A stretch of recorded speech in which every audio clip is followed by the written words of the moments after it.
Assalamualaikum warahmatullahi wabarakatuh. Alhamdulillah wassalatu wassalamu ala Rasulillah wa ba'd. Berjumpa lagi di channel kesayangan kita. Mudah-mudahan memberikan inspirasi buat kita semua. Rekan-rekan yang dirahmati oleh sahabat, salihin salihat yang dirahmati oleh Allah, tema kita sekarang adalah lalat dan sampah. Apa nih yang mau dibahas nih? Kok ngebahas lalat dan sampah? Kita masih membahas tentang tema tazkiyatun nafs. Dan ini berkaitan dengan tema yang akan kita bahas. Apa yang dimaksud dengan lalat dan sampah? Lalat dan sampah itu sebuah analogi, di mana apabila di sebuah rumah itu ada sampah, maka akan banyak lalat yang datang. Kalau kita berusaha untuk mengusir lalat dengan semprotan, dengan cairan, atau dengan apapun, kita bisa berhasil mengusir lalat. Tapi apakah lalat akan datang lagi atau tidak? Kalau sampahnya masih ada, pasti lalat akan datang lagi. Misalnya 1000 lalat sudah kita bunuh, semprot, habis sudah. Ya, kalau sampahnya masih ada, apakah dijamin nggak ada lalat yang lain yang datang?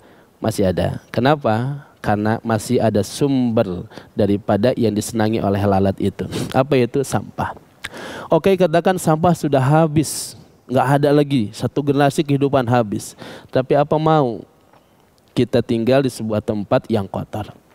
Nah, solihin solihat yang dirahmati oleh Allah, banyak kita mengeluhkan persoalan-persoalan, termasuk adalah persoalan dalam hal ini masalah penyakit.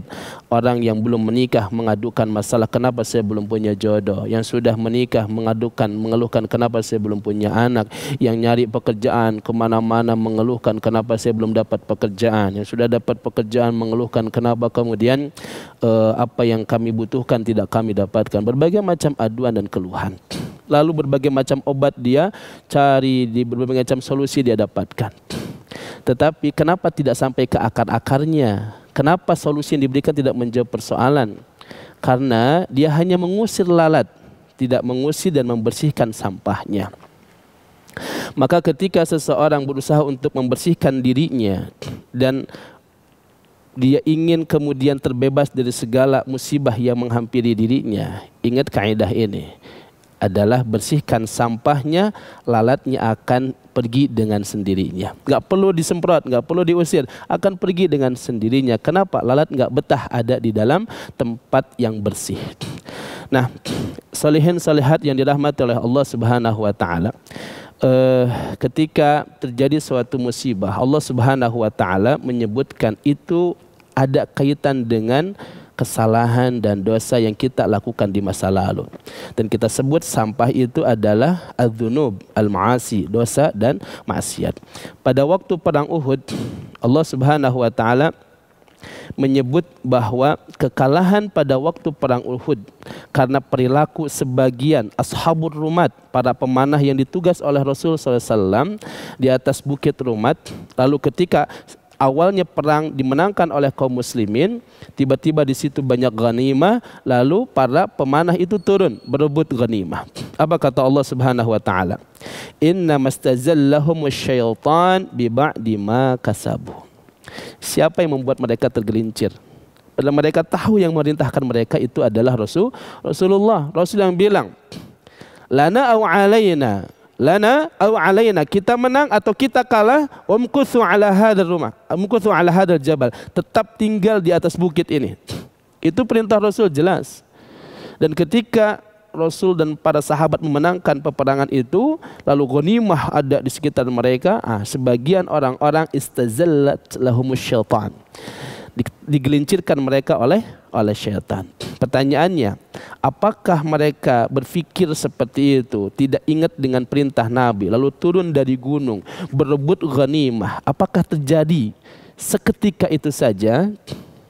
Apakah itu terjadi tanpa ada sebab-sebab sebelumnya? Tidak. Allah katakan itu terjadi bi ba'di ma kasabu, karena apa yang dulu pernah mereka lakukan. Artinya apa? Salihin salihat yang dirahmati oleh Allah Subhanahu wa taala, ketika seseorang tertimpa suatu persoalan musibah, maka bisa jadi ini adalah bi ba'di ma kasabu, karena dosa-dosa kita di masa lalu. Nah, maka ketika kita ingin terbebas daripada keadaan yang buruk yang kita lihat sebagai sesuatu yang buruk, maka bagaimana kita berusaha untuk melihat kesalahan-kesalahan di masa lalu kita, lalu kita betul-betul berusaha untuk membersihkan diri, mentazkiyah diri kita, berharap agar setiap dzunub, ma'asi yang pernah kita lakukan atau bahkan yang sedang kita lakukan diampuni oleh Allah Subhanahu wa taala.